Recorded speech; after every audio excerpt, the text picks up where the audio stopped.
Cold email is quickly changing, and those who don't adapt to new strategies are falling far behind. And just 2 weeks ago, we launched a campaign for one of our newer clients that seemed to be just an ordinary campaign, except for the fact that we made one simple change that most people tend to ignore. And fast forward to today, and it's actually one of the best and fastest performing campaigns that we have ever launched. And the best part about it all is that we did it without sending high volume cold outreach. And this campaign is now on pace to book over 30 meetings a month for our client with an average deal size of $3,000, and we expect it to generate over $40,000 in closed won revenue in the next 2 months. And in this video, I'm going to be walking you through the strategy that we used that begins with building a laser targeted lead list. Now, make sure to stick around for the entire video because I promise you, you're going to get some value out of this and you're going to make more money. And what this whole cold email approach is about is really just getting away from the spray and pray method. Everybody knows that at least what used to be the method that works, maybe 2-3 years ago, is that it was just a volume game, a numbers game. You could reach out to as many people as you want, and the more people you reach out to, the more meetings that you're gonna book. Things have dramatically changed. Spam policies and regulations and filters have gone through the roof between Google, Outlook. It is so much harder to land in the inbox, and in order for you to actually make a dent with your cold email campaigns, you need to be strategic and you need to be targeted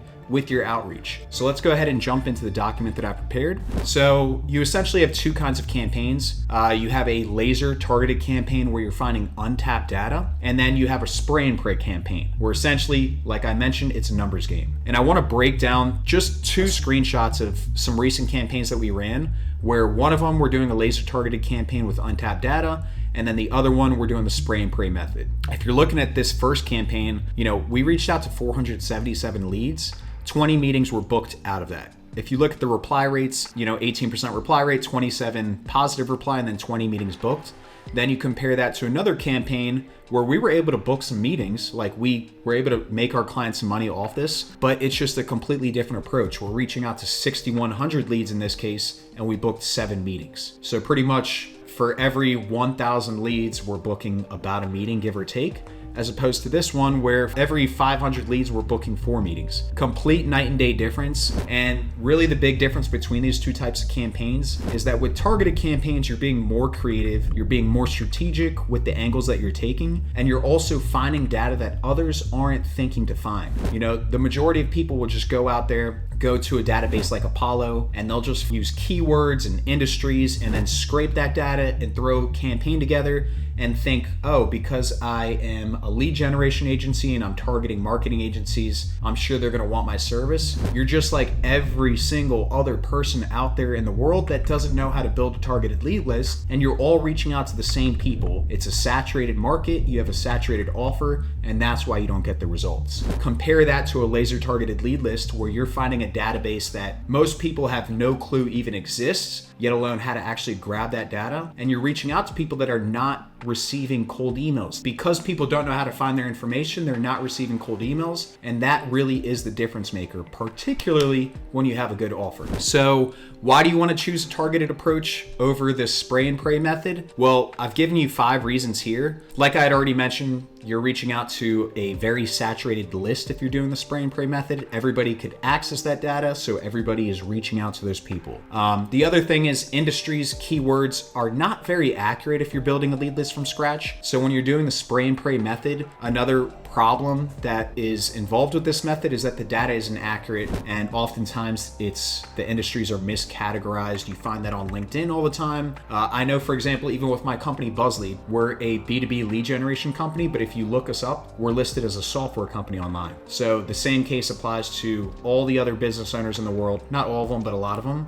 The spray and pray method also costs you a lot more money. The data is way more expensive because you're paying for more leads, and it also takes up sending volume. With every email account or inbox that you have, you could only send so many emails on any given day. So if you're reaching out to a bunch of people that are not relevant, you're literally just wasting money on those leads. And you're also wasting the volume that you could send on any given day. Unless you want to set up 1,000 inboxes, like you're literally just wasting time scraping that data. The quality of the leads that you're going to get from a targeted lead list, an untapped lead list, is going to be so much better. The meetings that you do end up booking, you know that they are a targeted fit. They're in your ICP, they're qualified, as opposed to when you're reaching out to a generic lead list, you could have all sorts of companies in there, and you might book a meeting with somebody who's just a tire kicker and they're bored and they literally literally just want to have somebody to talk to. You don't know what you're going to get when you're doing the spray and pray method. Lastly, and I think this is a very underrated take on this, but when you're doing the spray and pray approach,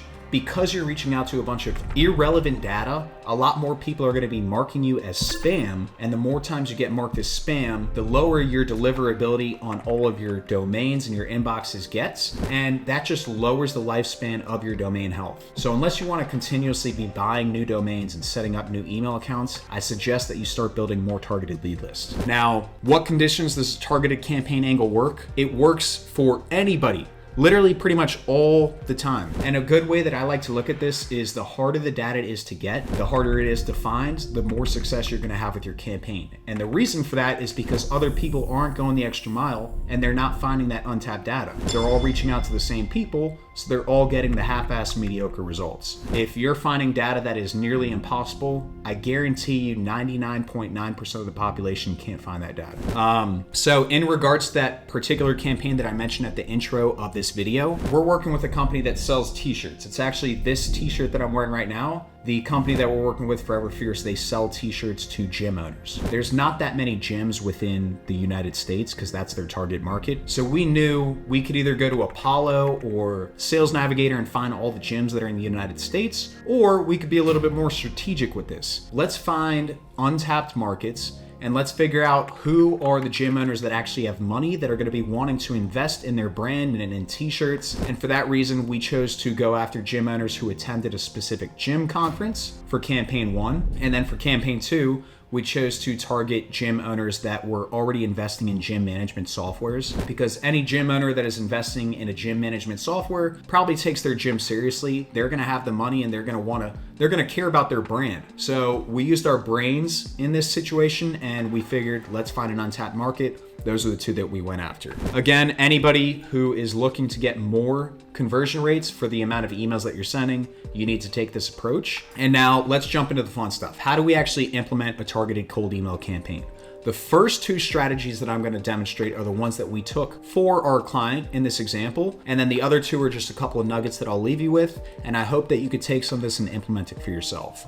But essentially, in order to build a targeted cold email campaign, you need to look for intent signals, high intent signals that somebody might be likely to be a good buyer or a persona that you'd want to target. So number one, this is the first campaign that we targeted. Has your ICP attended any recent events or conferences that would be good to call out in our cold email scripts? So if your attendees have attended any well-renowned conferences or any events, you could find a list of those prospects multiple ways. You could either purchase it online. If you yourself had gone to that event and you've collected email addresses, that's the best way to go about it because it's a very warm lead in that case. Or there's actually a tool that I've dropped a link for right here. It's called Expandy, where Expandy will allow you to scrape event attendees from LinkedIn. So if you're looking to scrape people who went to a specific event that is very relevant to your offer and the solution that you're providing, go to Expandy. It's simple, effective, and then in terms of your opener or icebreaker, I would just say something along the lines of like, hey John, I noticed that you attended this conference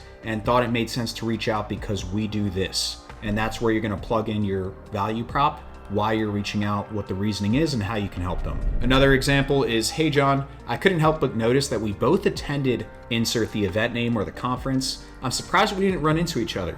And then go for your pitch. It sounds so casual. It's a warm intro, it's an icebreaker. That's exactly what we did for the campaign 1 that led to those insane results. Like I mentioned, 20 meetings. Now, number 2, does your ICP typically embed any sort of technologies onto their website? A tool that I love, I absolutely love it, it's called BuiltWith. And BuiltWith is a platform that you can go to find customers that have specific technologies embedded on their website. And for our second campaign that we ran for this client, that's exactly what we did.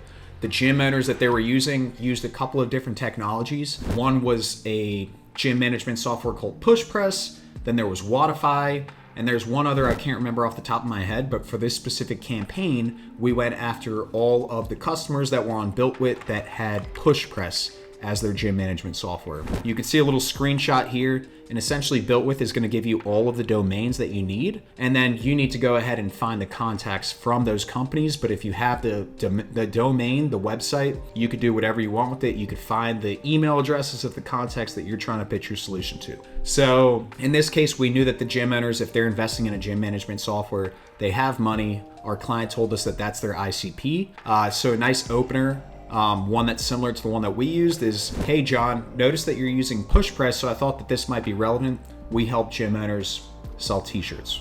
I'm not going to give you the whole exact script that we use because that's the sauce that I got to keep hidden. But this is the angle that we used for campaign 2, and it led to, honestly, some other really freaking phenomenal results. Our reply rate, is only 5% here. But if you're looking at the total campaign, less than 3,700 leads, almost 20 meetings, or a little over 20 meetings, and then 28% of the campaign left. So that's just between 2 campaigns, but if you're combining them, 3,700 leads with 450 leads from the first campaign, we barely reached out to over 4,000 companies, and the amount of interest that we got is just astronomical. And the thing is, you guys can apply this to any offer that you have. You just need to be creative, strategic, and find untapped data. Now, moving on to other strategies that you can implement, other ways to be strategic and find targeted lead lists. Who are your biggest competitors? Think about that.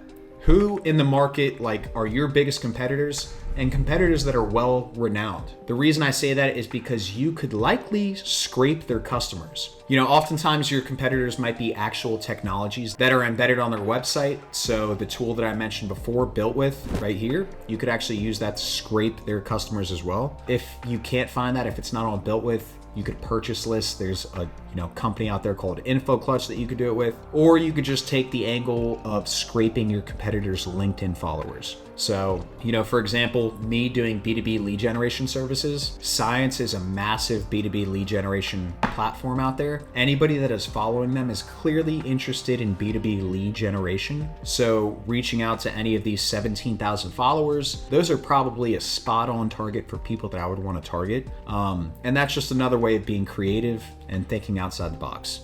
If you're looking for a tool that you could actually scrape these followers, just go to Golden Leads. It'll allow you to scrape LinkedIn followers of your competitors or other companies that are out there. And then number 4, is your ICP hiring for any specific positions? I don't know if there's another better intent signal than if you have a solution that helps people with a position that they're actively hiring for. Like if I'm trying to sell content writing services or copywriting services, it might be a good idea to try to find any company that has an active job post for copywriting services. Am I right? So Phantom Buster is another cool app where you could essentially do LinkedIn job scraping, and then if you want to reach out to these people, you could just say something like, hey John, I saw that you're actively hiring for this job title and wanted to reach out in case you're looking for other alternatives that might better suit you, like X, insert your value prop. If you don't want to use Phantom, you could also go on clay.com. Clay is probably my favorite tool out there in the market for B2B lead generation. And they allow you to create automations so you can automatically scrape job titles. And now last but not least, and there are other strategies, but I want to keep this video relatively short. Does your ICP belong to any specific groups on LinkedIn? I love this method and it's not talked about enough, but LinkedIn actually makes it really easy for you to join specific niche groups, and you can simply request to join these groups, and 9 times out of 10, they're going to allow you to join the group. If you have a Sales Navigator account and you're in the group, all you have to do is go to Sales Navigator, and then there is a little section that allows you to go to the groups, and you could specify the group and it'll pop up all the groups that you're a part of, and you could scrape everybody that is in that group. So if you're trying to target a very niche market, for example, one of our clients, they're a value-added reseller of IT hardware. You can't freaking find that data anywhere. I joined an IT value-added resellers group on LinkedIn. I scraped that data and we booked 17 meetings as opposed to the previous month where we had scraped data off of Apollo and we booked 1 meeting with a bad company that wasn't even a fit. 17 meetings with direct fits because it was a niche group and you're able to scrape it off LinkedIn. Here's an example, this screenshot right here, Medical Group Management Association. Let's say you're trying to target medical practices. The majority of them are gonna be associated with this group, and Apollo is not gonna give you all the best data, so that's a great way where you could specifically scrape all of the followers or people involved in this association. I forgot one more nugget for you guys. This one's a little bit more commonly known, but if a company has been recently funded, that's a high intent signal that they likely have money. They're likely trying to make moves and strategic decisions to make sure that they impress their investors. So you could go to Crunchbase, for example, and find all the companies that have been funded in the last 30 days, 90 days, 60 days, whatever. Here's a little screenshot of that, but essentially with your icebreaker, your intro line, you could just be like, hey, I noticed that you were recently funded, or congrats on your recent funding. I'm sure you're trying to impress your investors and we can help you book 30 meetings a month. I don't know, whatever you want to throw in there, insert your value prop, but that's just another hidden intent signal. And these are just a couple of nuggets. Again, I want to keep these videos relatively short. This one went longer than I expected, but you got a couple of value points out of this. And really, I do want to emphasize that building a laser targeted lead list 10 times out of 10 is going to get you better results. You're going to have better leads. You're going to close more business, close more revenue than if you're doing the spray and pray method. And if you got value in this video and you picked up a couple things, I hope that you implement them for your business so that you can make some more money. And I also hope that you subscribe to my channel. Stick around because I've got another golden video right here. Just make sure to watch it. And then if you need help performing any of these strategies, we're a B2B lead generation. We work on a performance basis. I guarantee you we'll get you great results like we did for our client Forever Fierce here. And I'll see you in the next one, guys. Thanks.